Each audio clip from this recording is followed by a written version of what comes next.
തിരുവചന സന്ദേശങ്ങൾ ശ്രവിക്കുന്നതിനായി ഭാഗ്യവചനധാര ഇന്ന് തന്നെ സബ്സ്ക്രൈബ് ചെയ്യുക.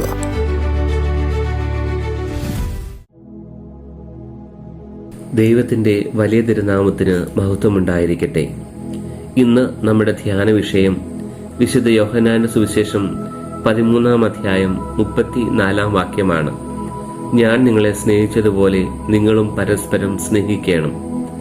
നമ്മുടെ കർത്താവ് മാളികയിലെ ദിവ്യ രഹസ്യങ്ങൾ നിറഞ്ഞ അത്താഴത്തിന് ശേഷം തൻ്റെ പ്രിയ ശിഷ്യന്മാരോട് നടത്തുന്ന ഹൃദയസ്പർശിയായ പ്രഭാഷണത്തിന്റെ ഭാഗമാണ് ഈ വേദഭാഗം. മനുഷ്യപുത്രന്റെ മൗക്തീകരണവും തന്റെ വിടവാങ്ങലും വെളിപ്പെടുത്തുന്നു. കുറഞ്ഞൂന്ന് കഴിഞ്ഞിട്ട് ഞാൻ നിങ്ങളുടെ ഇടയിൽ നിന്ന് മാറ്റപ്പെടും എന്ന് പ്രഖ്യാപിക്കുന്നു. സ്നേഹത്തിന്റെ പുത്തൻ കൽപ്പന വീണ്ടും വീണ്ടും ലോകത്തിന് നൽകുകയാണ്. ആഴമുള്ള വേദപരാമർശങ്ങളൊന്നും തന്നെ ഇല്ല, വേദദർശനങ്ങളില്ല. ഒരൊറ്റ കാര്യം മാത്രം, തമ്മിൽ സ്നേഹിക്കണം. എന്താണ് ക്രിസ്തുവിന്റെ സ്നേഹത്തിന്റെ ഏറ്റവും വലിയ പ്രത്യേകത? അത് നിബന്ധനകളില്ലാത്ത സ്നേഹമാണ്. ഞാൻ നിങ്ങളെ സ്നേഹിച്ചതുപോലെ നിങ്ങൾ തമ്മിൽ സ്നേഹിക്കണം എന്ന പ്രബോധനം അർത്ഥപൂർണമാണ്. 10ഓളം ഗ്രീക്ക് പദങ്ങൾ സ്നേഹത്തിനുണ്ട്. ഫീലിയ, സ്റ്റോർച്ച്, ലുസോസ്, പ്രാഗ്മ തുടങ്ങി സ്നേഹത്തിന്റെ പരമോന്നത പദമായ അഗാപ്പയിൽ എത്തി നിൽക്കും അവ.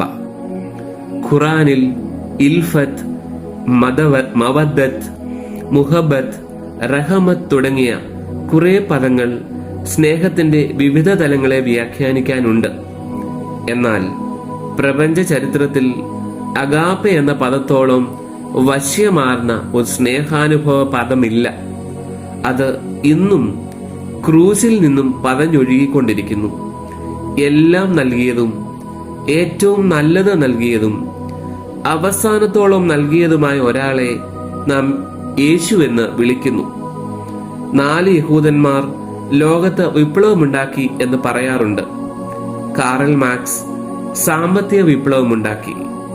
ആൽബർട്ട് ഐൻസ്റ്റീൻ ശാസ്ത്ര വിപ്ലവമുണ്ടാക്കി. സിഗ്മണ്ട് ഫ്രോയിഡ് മനഃശാസ്ത്ര വിപ്ലവമുണ്ടാക്കി. യേശു ക്രിസ്തു സ്നേഹത്തിന്റെ വിപ്ലവമുണ്ടാക്കി. എല്ലാ വിപ്ലവങ്ങൾക്കും പരിമിതിയുണ്ട്. എന്നാൽ ക്രൂസിലെ സ്നേഹത്തിന്റെ വിപ്ലവം ലോകത്തെ മാറ്റിയതുപോലെ ലോകത്തെ കീഴ്മേൽ മറിച്ചത് മറ്റേതുണ്ട്? സ്നേഹത്തിന്റെ മാഗ്നാ കാർട്ട എന്ന് വിളിക്കപ്പെടുന്ന 1 കൊരിന്ത്യർ 13-ാം അധ്യായം സ്നേഹത്തിന്റെ 16 ലക്ഷണങ്ങളാണ് നമ്മുടെ മുമ്പിലേക്ക് വയ്ക്കുന്നത്. എന്നാൽ അവ നമ്മുടെ ഉതിർന്നു പോകുന്ന സ്നേഹത്തിന് ഒരു വെല്ലുവിളിയായി നിൽക്കുന്നു.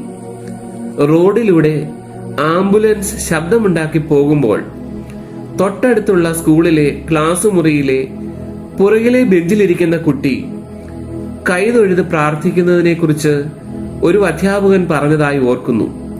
ഇതിനെ എന്താണ് നാം വിളിക്കേണ്ടത്? സ്നേഹത്തിന്റെ പതഞ്ഞൊഴുകൽ എന്നോ കരുണയുടെ അനശ്വരമായ മുഹൂർത്തമെന്നോ? യഥാർത്ഥത്തിൽ ഒരു ക്രിസ്ത്യാനിയും ഇനിയും ശരിക്കും സ്നേഹിക്കാൻ പഠിച്ചിട്ടില്ല എന്നുള്ളതാണ് സത്യം. അതുകൊണ്ട് തന്നെ ലോകം വിളിച്ചു ചോദിക്കുന്ന ചോദ്യവും അതുതന്നെയാണ്. ലോകത്തിന്റെ മനുഷ്യരും സഹോദര, താങ്കളും തമ്മിൽ ഒരു വ്യത്യാസവുമില്ലാതിരിക്കുന്നല്ലോ എന്ന്. നാം മടങ്ങി ചെല്ലുമ്പോൾ ഈ 3 ചോദ്യങ്ങളുണ്ടാകും. എത്ര ജീവിതങ്ങളെ ഞാൻ കുറ്റം വിധിച്ചു, എത്ര മിഴികളെ ഞാൻ ഈറനണിയിച്ചു, എത്ര നെഞ്ചകങ്ങളിൽ ഞാൻ കനൽ നിറച്ചു. പ്രിയപ്പെട്ടവരെ, കർത്താവ് നമ്മെ സ്നേഹിച്ചതുപോലെ നിബന്ധനകളില്ലാത്ത സ്നേഹത്തിൽ മുമ്പോട്ട് പോകുവാൻ ദൈവത്തിന്റെ പരിശുദ്ധാത്മാവ് നമ്മെ ഏവരെയും സഹായിക്കട്ടെ എന്ന് പ്രാർത്ഥിച്ചുകൊണ്ട് നിർത്തട്ടെ. ദൈവം തമ്പുരാൻ നമ്മെ ഏവരെയും അനുഗ്രഹിക്കട്ടെ.